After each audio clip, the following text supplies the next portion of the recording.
Hello, we're live. Welcome to Dive into Worldbuilding, where we are not talking about the election today. Woohoo! And we're talking about travel and time. And this is actually a topic that we were supposed to do last week, but then life swallowed me. I'm cool, I'm okay, but stuff comes up. So, when I originally had this topic suggested to me, the way that we were talking about travel and time was in terms of two parameters. One was distance and one was speed. And those interact, of course, and our perception of time changes depending on how that's happening. But I thought we could just sort of see what we can come up with on this topic. One example that I'd be happy to start with is say, for example, large-scale epic fantasy novels in which one has to travel extremely large distances by horseback. And you find this kind of scenario, the long fantasy distances on horseback scenario, in a lot of places. And it often runs into little issues like, for example, horses that never get tired or hungry. The horses as motorcycle problem. Horses as perpetual motion machines problem. I was going to say not as motorcycles because, if you read Zen and the Art of Motorcycle Repair, you know that motorcycles actually, if you do a long road trip, don't wrench, don't ride. Little things happen. You have to maintain them, not as arduously as a horse, but you don't have to go find forage for them, but you do need to do something. And belts loosen, cables do funny things, so bolts need tightening. So there are lots of books that do this well. There are also lots of books that do it badly. Books that do it well. Laura Ann Gilman's books. Yes. The Devil's West. Devil's West books. Amazing. And the horseback riding in that is fantastic. And the horse is a character. Yes. It's great. It can be done really well. But it can also be done badly. And we can lose track of what needs to happen. I don't think, for example, we lose track of what it's actually like to travel in a place where there are no roads because so few of us have ever done it. And how long it takes. Now this is way before epic fantasy, but I'm thinking of Kim Stanley Robinson's novel Shaman, mm-hmm. where it's basically late ice age, and you have these Pleistocene guy taking forever just to get down a valley, and it's done in excruciating detail because that's how long it would take because there are no roads. It's trees and rocks, and you gotta find the right way to get down into a valley, and that sort of level of detail gets lost. Yeah. Everyone seems to assume that, oh yeah, everything is perfectly straight, flat roads with no barriers and no consideration of how long it actually take to actually get anywhere. You're making me think also of The Left Hand of Darkness, which did travel across ice fields. Yes. I'm having a moment of severe, I recognize what you're saying, but wow, this is a flatlander car culture problem. Yes, it is. Because if you live in a place with hills and things, you do end up thinking about this a little more, even if you're in a car.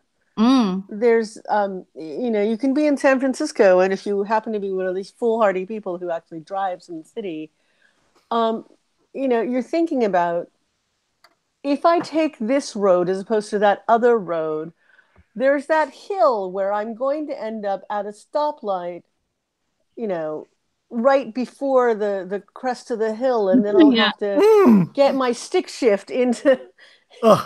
into I have done first, this. you know, Oh. and you don't have enough feet for this problem, right? Mm-hmm. And not even enough hands either, and you sort of suddenly wish you were an octopus. And if you've managed that trick, or you have the automatic and you don't have to do this transmission trick, there's also, you know, oh, you know what? I think I would rather park, you know, uphill or downhill before I make this big purchase, because I would rather, and some people would rather haul up and some people would rather haul down, because one of them is a knee problem and the other one is sort of a gravity feels stronger problem. Yeah. Hmm. I think this unawareness of terrains is more about the author as a flatland grid based Mm, not driver entirely than so. I mean, okay, yes. I mean, yes. But also even the conditions between places with roads vary quite widely, and that is something we could totally explore. So say for example you have a place where there are just a lot of cars and you just can't travel that quickly on a road because the road can be crowded, right. right? Mhm. So, you know, depending on where you live and how long, you know, how far it is, my, you know, like my work commute, for example, when it comes up and I'm not connected to the internet, it tells me it's going to take me 25 minutes to get there. But in point of fact, it takes me about 45 to 48 minutes to get there, just because of road conditions. Now that's Right. just road conditions, right? All right. This is my Southern California coming out, where I forget that there are two seasons: terrible icy snow and construction. Yes, the Minnesota problem. Right. When I lived in Chicago, we called it winter and repairs. Yes. Um, but I'm also thinking about the you were saying no roads, and I'm kind of going, there's so many different definitions of that. You know, there's Oh, the no roads of like trackless tundra, and then there's the no roads of going through thickets, Mm-hmm. and there's the no roads of sort of impenetrable ground level jungle. And Yeah. then there's, you know, if you follow where the animals are, but if you follow where the animals are, there might also be a mountain lion up in a tree. So some of the best sort of travel books take this into account.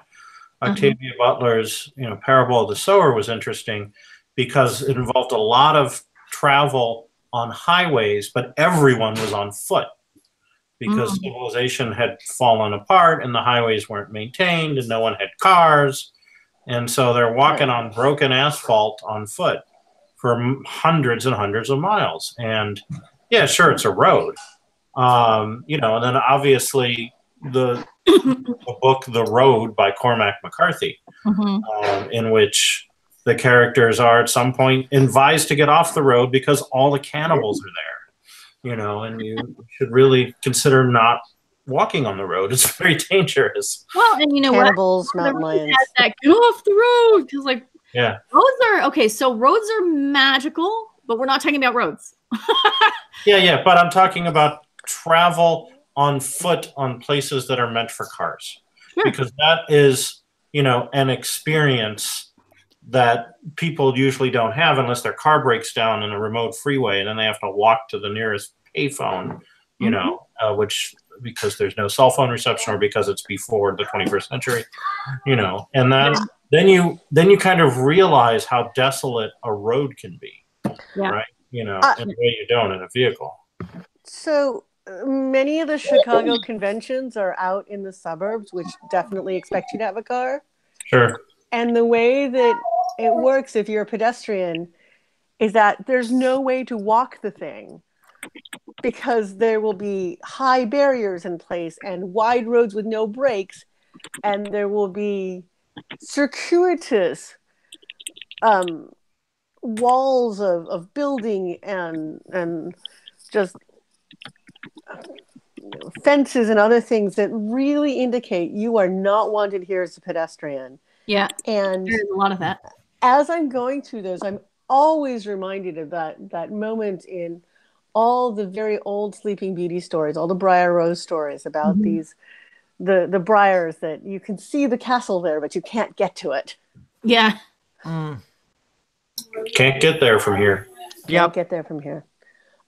We're talking about expressing how long it takes to get to a place, and I'm hearing this delight in this excruciating account, and I'm thinking about Melville again, and it's like, I want the whale chase. I really don't want the doldrums, and yet I've been the sailor in the doldrums, and I know that it's real, and it's part of conveying the whole thing, but wow. We talk about show, don't tell. There's not a lot to show when you're plotting. Yeah. It's you a guys reason know why, what? Sorry. I'm just going to finish by saying it's a reason why you shouldn't take show, don't tell too dogmatically. Right. Unless you're focusing specifically on the, whoa, I have a blasting light behind me, on the struggle of coping with this inability to get anywhere. Yeah. Which, is it's still there. Jeez. Okay. What can I do? That's better. That's better. You're in the dark, but... Can I use Melville as a segue to something I'd like to talk about? Yeah, okay. Did you want to talk more about it, Ken? No, I thought Paul was about to say something. Oh, Paul. I was going to segue into something else myself. Okay. Maybe Cliff has the same mind. Do you guys know what isochrones are? I definitely was not segueing there, but go. That's a good segue, I think. So talk about it. Isochrones are basically maps that show how long it actually takes to get to some place on the map by means of coloration. They started in the mid 19th century, and they've kind of fallen out of favor. But I find them fascinating as the colors get more and more compressed as technology got better at actually being able. Yeah. And it's a good tool for people writing historical fantasy in that period. Like, well, how long would it take to get from London to Khartoum? This map will tell you. Right. That's a great idea. Yeah. So I'm going to go back to the age of sail in the 19th century. That's my segue. And obviously, the ocean is travel without roads, although there are currents like the Gulf Stream and things like that. Prevailing winds. Prevailing winds, yes. But what I wanted to mention specifically was space travel. We know it took the Apollo astronauts 3 days to go to the moon, because that was the speed they were going at. We know that it takes, it took the New Horizons probe a number of years to get to Pluto, and that was only because it wasn't intending to slow down when it got there. Yeah. But a lot of science fiction stories about space travel that involve FTL, faster than light travel, are based on the tradition of maritime stories from the age of sail. And so it takes about as long as it would take a ship in the 19th century to go from port to port, to go from planet to planet, because of the literary tradition. When the writers were like, well, let's make something up for faster than light, they made it up generally to be about as long as a sailing vessel takes to get from place to place. Star Trek is that way. Yeah. It's Horatio Hornblower in space, right? And it was set up to be that. Interesting. Are Star Trek times actually that long, or are they shorter than that? They're shorter in the J.J. Abrams, right? Because so is Star Wars. Okay. Yeah. Right? Like hyperspace used to take time, and now it's like boom, because that's an artifact of, again, the storytelling tradition has changed in action films, where you can't have long travel time anymore. When you compare the travel time of the Millennium Falcon and Star Wars to get to like Alderaan, right? It's hours and hours and hours. They've got a chess set because it's tedious. And plenty of time for this and that. And then you go compare that to The Force Awakens, and they're zipping across the galaxy in minutes, and in the same ship, which hasn't been upgraded. So, So that's but the original Star Trek series, they were sometimes months out of Earth, right? Like the Enterprise would have to turn around at full warp for several months to get back to the Federation headquarters in San Francisco. The only way they communicated was that subspace was faster than warp, right? Sure. And I actually think they were messing around with that when they did Voyager. Yeah, right. Well, obviously they get thrown, to what is it, 100 years away? Yeah, whatever, so that or it's decades away at full warp to make it worth their while to search for a shortcut. So Voyager actually deliberately played with that question, which I think is actually kind of nice. Sure. Well, it suggested that the galaxy is larger than the Earth, right? It imagines an ocean so big that it would take decades to get across it. Which is actually a sort of Ringworld if you use a sailing ship to travel along Ringworld. Oh yeah, on the oceans with the maps of everything. Yeah, it would take you forever to get from map to map by ship. Because there's those tiny islands, and that's here's all of Earth's continents flattened. That's a tiny island. Here's all of Kazin's, continents flattened. That's another tiny island in this vast ocean. Hundreds of thousands of miles across. And yet, as I recall, the Zin were thinking about invading Earth anyway. The Earth map anyway, even given the weird distances. I thought, wait, really? Anyway. Okay, so let's go to another interesting time and travel question, which is the way that Werner Vinge sets up distances and time. Oh yeah, zones of thought. Yeah, zones of thought. There we go. I always thought that was really amazing. Yeah. The slow zone. We live in the slow zone. Earth is in the slow zone.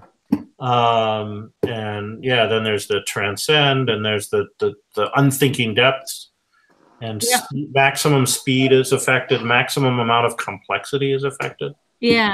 That was a great hack. I mean, he himself admits it was just a literary idea. He had he doesn't think that this is even possible. But he wanted to tell the story he wanted, and so he made that up to do it.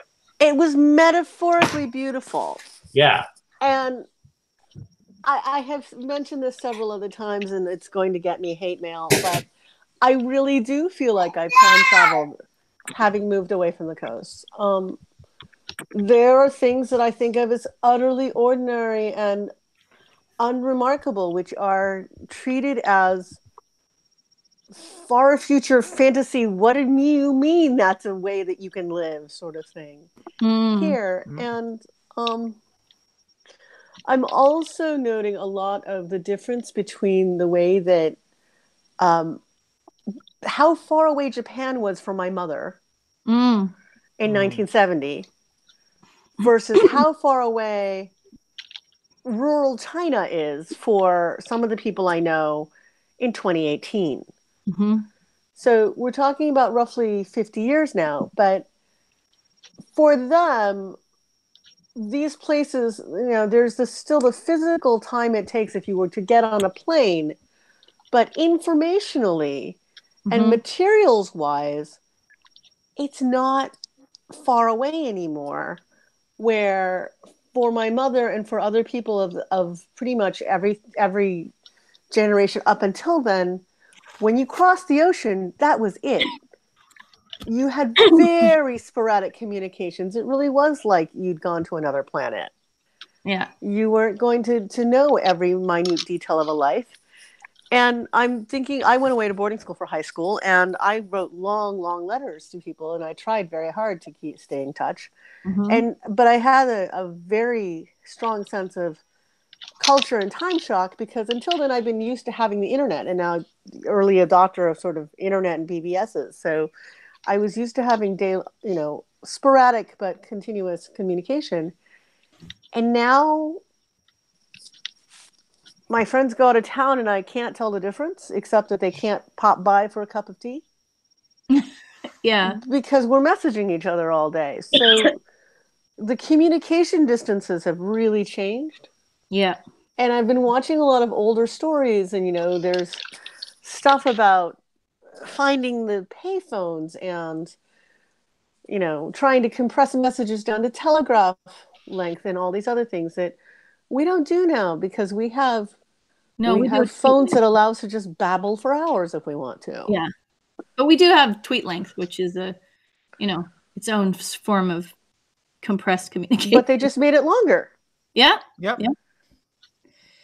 Yeah, there's an interesting short story by I believe Stephen Baxter, where the Earth itself has had fractures in its time zones. So being at one altitude is like the base time area.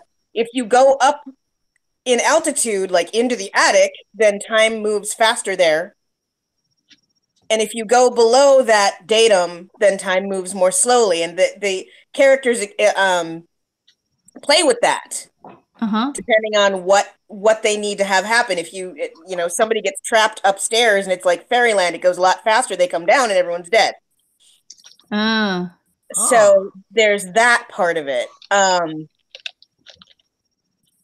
interesting. Yeah, and it's interesting how much faster things are too. Like, like literally the slow boat to China is no longer anything we say. Yeah. But we don't think about going to Europe taking 2.5 weeks anymore. It takes 8 hours. Yeah. So go. Yeah, so I'd like to point out one of my favorite Far Side cartoons. Einstein discovers time is actually money. And I was thinking about that with tweet length because, like, it used to be long distance calls had to be really quick because you're paying by the minute. Yep. And now it's like you can babble on and on. Well, it's funny, but like culture doesn't necessarily keep up with that. Yep. My mother says I don't want to run up your phone bill every time I call her. It's like I don't want to correct like Mom. It's like that's not a thing anymore. You know what? And my sister-in-law never says that she's worried about her phone bill, but she still feels like it's an international call, so she just shouldn't be on the phone for very long. Whereas I've spent 12 hours talking to Australia. Yeah, so have I. Yeah. I'm back to thinking about my children and their lack of sense of urgency about this thing will happen at this appointed time.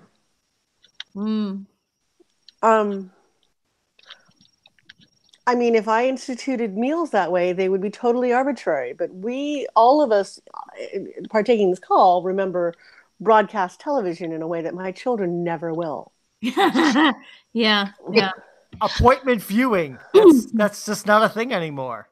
I mean, my children are the children of binge watching. And when I explained that you didn't used to be able to binge watch, they really, really, I'm a time traveler to them, right? Because I'm telling them about these ancient times with these ancient technologies. And no, really, music. There was a time when music was only 20 minutes aside. Yeah. Yeah, they don't understand. So I wanted to bring something up, and that is the way that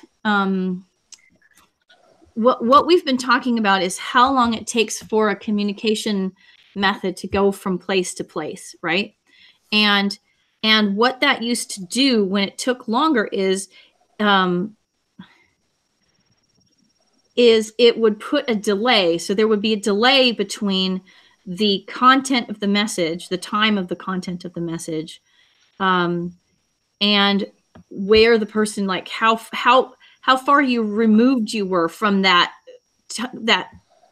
conversation time by the time you received the message. And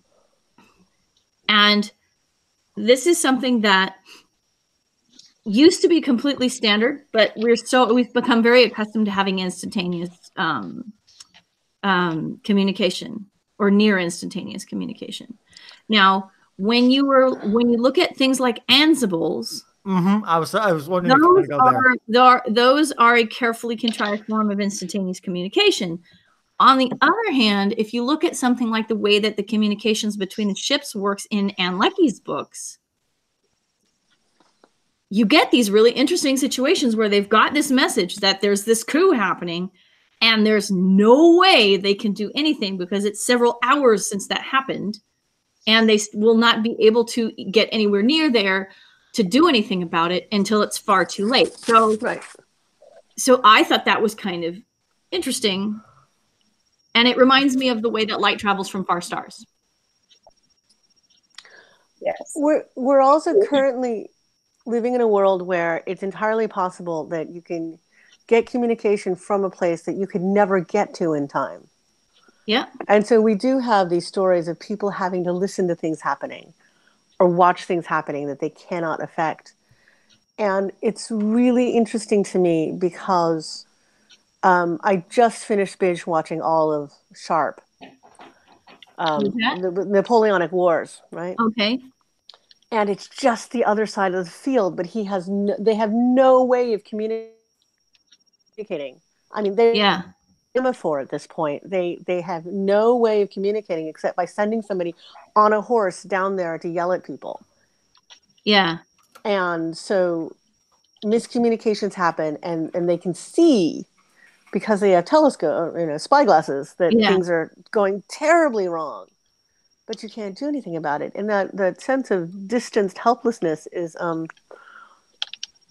we don't have as much of that anymore. You can send people money instantly now by yourself without going down to Western Union even, which seemed miraculous back then. Right.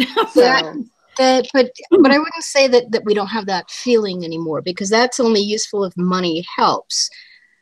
Well, we have but the feeling that if there's nothing that if a thing physically needs to be done in a situation, the communication is instantaneous. You can know, yes, this has to happen, and I can't get there to do it. Well, I need to go to the ER right now, and you're like 3 states away. I'm not saying that we don't have that feeling, but I think the context in which we have that feeling is different.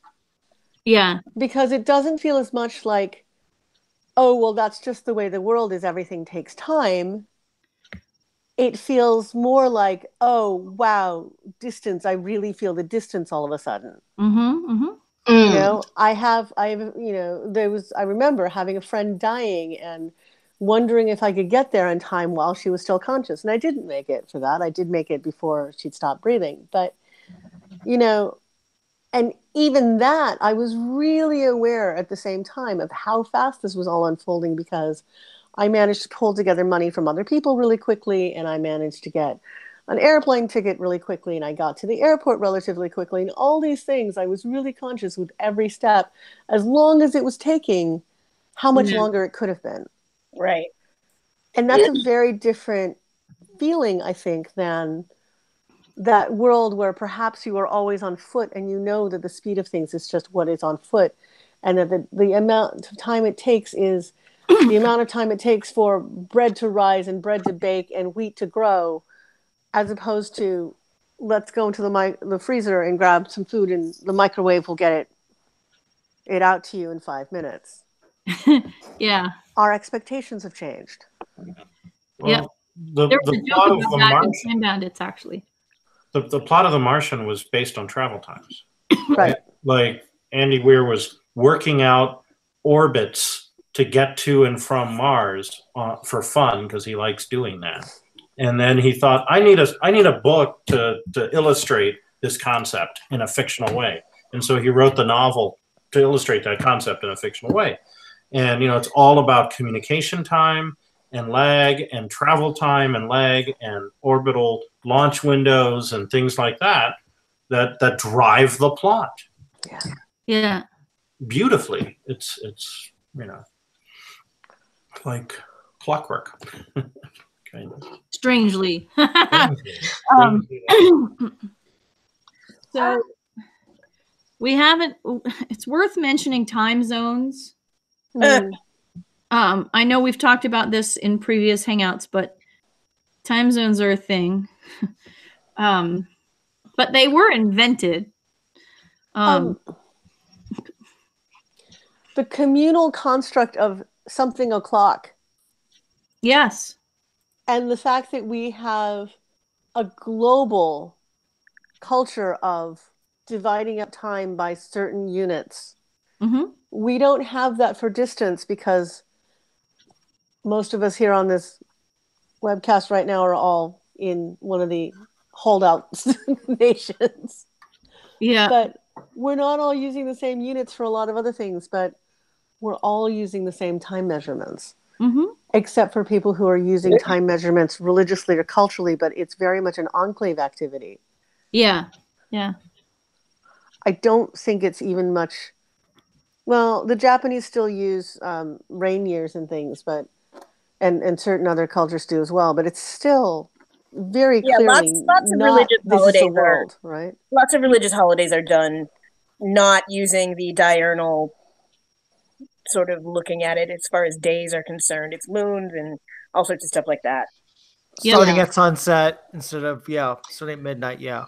But that's also for religious holidays, and when we are dealing with the rest of the world, we're using the same calendar and the same day start.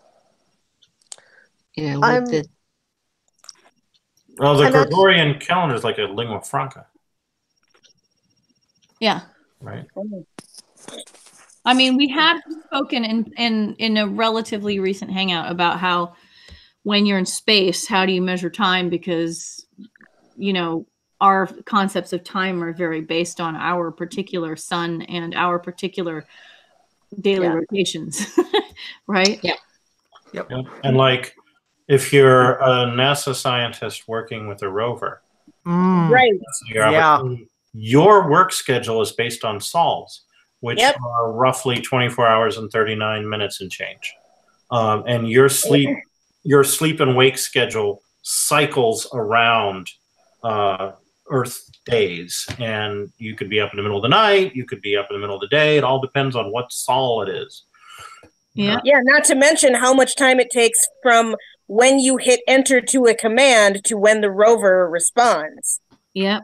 Yep, and that time varies based on the relative locations of the Earth and Mars, and how you have to relay your message through the deep space network, which means where the satellites around Mars are at any given moment.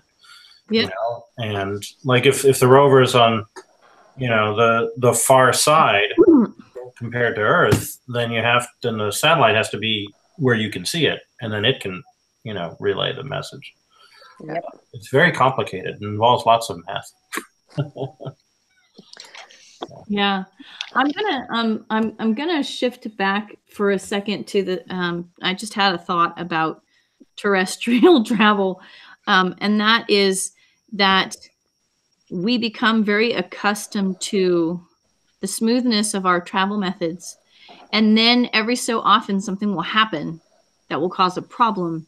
And then we'll realize how utterly stuck we are without our technologies. Like suddenly you have a flat tire or your car breaks down, or you're on a bicycle trip and you get a flat tire, or you have some kind of an accident, and all of a sudden you are shifted to being on foot.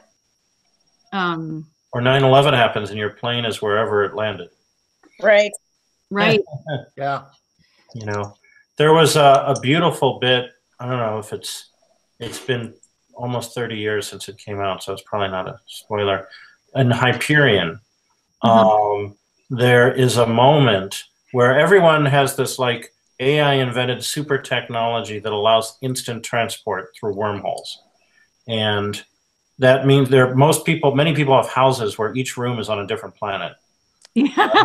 Yeah. And that network gets shut down for plot reasons with a 10-second warning. Dude. And people are staring across the house at their loved ones. Bam, they're light years away. Real light years away. And your kids might be on one planet and you're on another planet, or your spouse might be on one planet, or the bathroom's on one planet and the kitchen's on another. And right. It's really inconvenient. You're now decades away from seeing your family again. It just seems like that's a really risky setup. Why would you? Because it's a science fiction novel and we're playing. Yeah. Yeah. The idea was that it was such a reliable technology, people took it for granted, Yeah, because you It's do like that. cars. Well, okay, more reliable technology. well, let's. I mean, you asked this question, and it's really interesting. But I mean, people live on cliff sides because they can, and they live, on top of water because they can, and we have science fiction stories where they're living underwater because they can. And I don't know that spreading your domicile across planets and through wormholes is necessarily less wise than some of the things that we can do right now with our current technology. You've got a dude shooting a car into space because he can.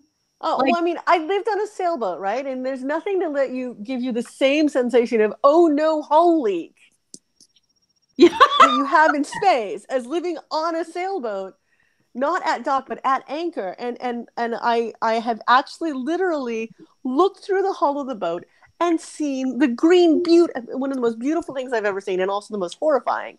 I could see the sunlight filtered through the river water, through the hull of the boat I was on. Wow. That's supposed to happen unless you're in a glass bottom boat, and this was a steel boat. And so, but there I was living in this very inadvisable way that people who live in land are like, but why would you do that? Okay, but the thing, and I grew up in we're talking California with earthquakes. Well, we have 3 to 6 people living in a space station at all times. Yeah. 200 miles above the Earth. People aren't very sensible about. Well, I'm thinking of cars. You go and you're very dependent on your cars. Yep. But you also are very aware, or at least if you're in charge of maintenance, you're aware that you could run out of gas, or the car could break down, or it could need a new this or a repair to that. And this is the thing that it's a regular thing. It's not so utterly reliable that it never breaks down, and you think you're living with. How many of us live in places where you could freeze to death if your heater breaks? I do. I do. How many of us live in a place where we could broil to death if our roof got ripped off? I mean, nope. All of us are living with some kind of risk, right? Yeah. I live in an earthquake zone. I live in tornado zones. Put it this way, like after going to Worldcon and seeing friends from all over the place, I'm like, if we had one place where it would be the stepping through area where everybody could use that, and rather than spending thousands of dollars to fly to Tanzania, I could go and book time and walk through and be there. Mm-hmm. Yeah, that is totally a thing I would do. Oh yeah. If it was okay, we have this house that we've built, and each room is a different place where one of our SF people lives. Oh yeah. And we don't have to go anywhere, and we can all come together in the center place. And then you can go back to your places just by walking through the doorway. Yeah, I think everybody would do that. I understand that it might be a risk, and that, yes, this is a thing that could go down. But, we still have telephones, and we rely on them for everything. But if we ever have satellite communication go down, bye-bye. Oh, yeah, we're screwed. I actually left the house without my phone today, and it was a very strange, am I too young to get through the rest of my day without my phone? Yes. And, it wasn't that tough, but it was a question. Yeah, and for a lot of us, it's the different planets with actual, light years of nothing that sustains life that gets me. And, maybe that's just me. That's just my line. I've lived on the edge of a desert. About whether it's possible. It's about the path you took to get there. Listen, and how people adapted to thinking about it as it was happening. People live on islands. People live on islands. That's a whole lot of have to do a lot to get to someplace else. Right, but we can go right back to Werner Vinge and look at the Bobble War. And they used baubles not just to put themselves into spaces for a month or a year or so, they used baubles to travel through time forward. And so they'd put themselves in stasis for 10,000 years on bauble and be like, wow, the world is covered in dinosaurs again. Cool. Let's maybe go another 20,000. All right, I got to get going. But Go make a difference, Cliff. I'm going to go vote. Yes. Yes. Yes, go vote. It's important. Thank you all. See you later. Bye. Wishing you easy voting. Yes. May you have easy voting. You know, I was thinking about this. If I could do this just in an earthly context, if I could have a room where I could go open the door and I could have fresh Meyer lemons that were grown, you know, in a place where they were happy. Yep. I would have a Meyer lemon room. I would have a door that opened out into Meyer lemons and a door that opened out into like fresh fish stocks. Because shipping time is a thing. Mm-hmm. You know what you just made me think of is Howl's Moving Castle. Yeah. Yes. Mm. Yeah, That was a form of travel. yeah. I'm thinking of two sets of works, and they wound up coming up with the same idea. Larry Niven's teleportation booths. Yep. And I just recently read Peter F. Hamilton's Salvation, which basically has the same idea, but it's also like Hyperion, where you basically could have doors that go to different planets. And they both wonder, what do you do with the highways? If you can just walk into a booth and be in the Grand Canyon, you don't need cars and highways anymore. What do you do with all that space? You get on a motorcycle and you enjoy the transition between one and the other. Well, and there's also, I mean, if you think about it, I believe it's Mohenjo-Daro or one of those really old civilizations. Uh-huh. They hadn't invented transit room yet. All of the houses are right next to each other. The hatches are in the roof. There are no hallways, no doors. Oh yeah, I think Quetzalcoatl is like that too. Yes, Quetzalcoatl, thank you. Yeah. And so Can you write that? What? Can you write that in the chat so I know how to write it down? CATAL Hoyuk. Yeah. There's a lot of Hoyaks, but cattle is the one we're looking for. Yeah. Okay. But so does it not make you think that those people had some sort of teleportation? Because how else did they get around? There weren't even like paths on tops of the houses where people would go to, you know, this is the place to the hatch that goes to the Johnsons. It's kind of not known how that actually worked. So here's the thing, right? I talk about living on water, but one of the more even older ways of living on water is the whole floating sampan culture, where you can't get from one to the other without stepping on somebody else's living space. Uh-huh. And stepping on, you know, their upper decks, which might be their roof and it might be their floor. I think that the idea of having roof hatches just doesn't bewilder me as much as it does, I think, everybody else who's used to the entrance to the room is on the side. Well, that's sort of like blanket walking at a Dead concert. Right. Everybody's blankets are right up next to each other, and you have to figure out how to walk on them without making anyone mad. And you do that just by being really, really super polite. I mean, so in ASL culture in the U.S. and that particular deaf culture, it's ruder to stop, wait, and look for a pause, and then proceed to cross somebody's conversational space.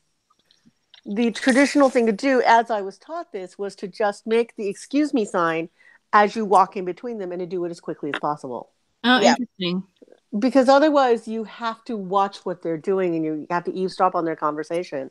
And so you end up inviting yourself into their conceptual intimate space.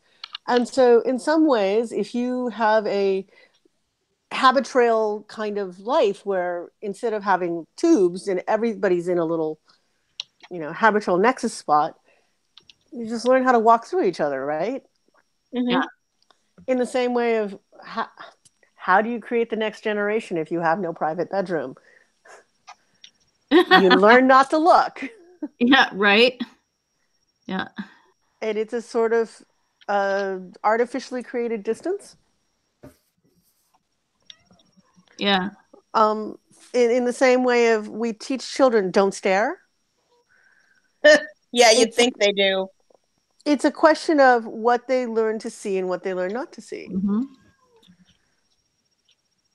I mean, I'm constantly having these conversations about I don't even see color. Well, there are things that we agree not to say to each other. Mm-hmm. Yeah.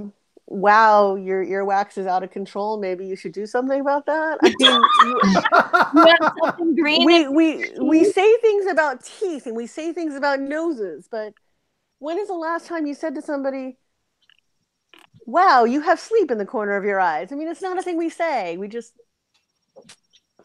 You don't say these things. There are certain things that we agree that you say. You have toilet paper on the bottom of your shoe. Check your fly, but there are other things that you might not say. I think you can get across a weird, sorry, I just caught myself and my daughter had said to me earlier today, I think it's just not right that we sit there and we say other cultures are weird. I mean, they think they're normal and it is normal to them. It's like, I've been taught by my culture to say weird. And even though I rail against it all the time, I find myself in it myself. Yeah. What are we swimming? It's hard to escape subjectivity. I wanted to just make a little note before we finish. We're not quite done yet, but we're bumping up against the end of the hour. That the faster we travel, the more we notice lag. So jet lag is a function of the speed of travel. Because if you travel slowly, then your body just adjusts as you go. Yes. One of the other things that's just like that is the age of sail gives us racism. Because in the age of caravans, cultures change slowly. Interesting. Cultures meld into each other. There really normally isn't this hard, sharp line. Yeah. Right? As you go from China on through India, there's a whole intermingled space where the Sinosphere meets the South Asia sphere and the cultures are merged and sort of centrifuge out into the ends. But it's a continuum. There's no hard line there. Uh-huh. The American border, or the southern border we have, is actually a continuum, and we're having a lot of cultural difficulties because we want to pretend that there's a not Latinx side and a Latinx side. But the truth is that border has been permeable and its own thing for a very long time because that's how borders normally work. Yeah. Right? It's not normal to have this carved off dead space between the US and Canada of barren, here the forest ends because this is where the parallel is.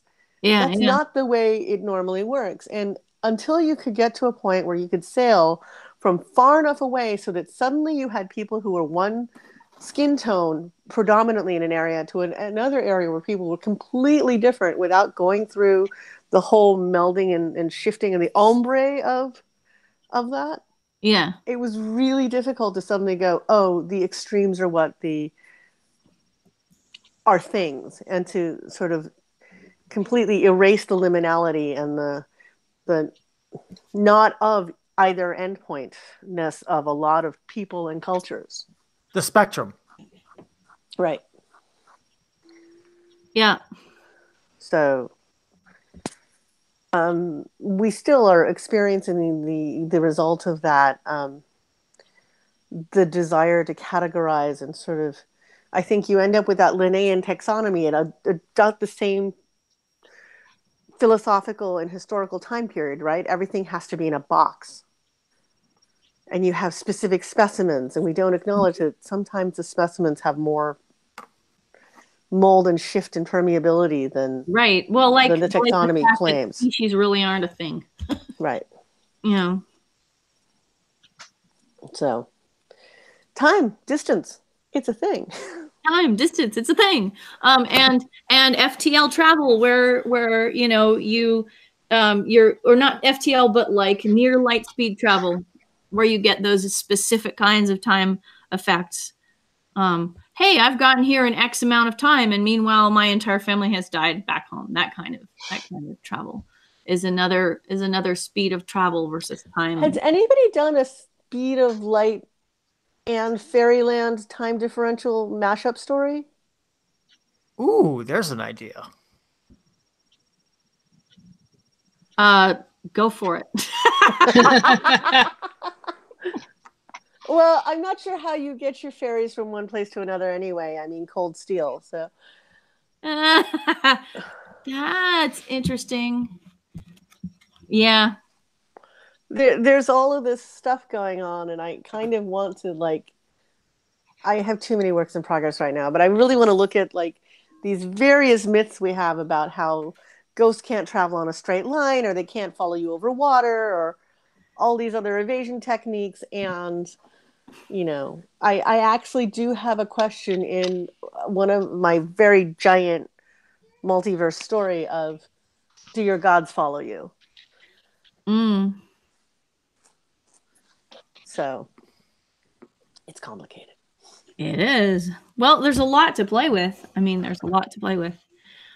I always figure that one of the reasons why we have these conversations is because there might be somebody out there who's never thought about this, and we could help them make their story a lot better. I totally want to read a mashup between fantasy timeline differentials and sort of that Tom of Bedlam and Urashima Taro and Rip Van Winkle style, and faster than light travel and physics. Somebody please write it for me.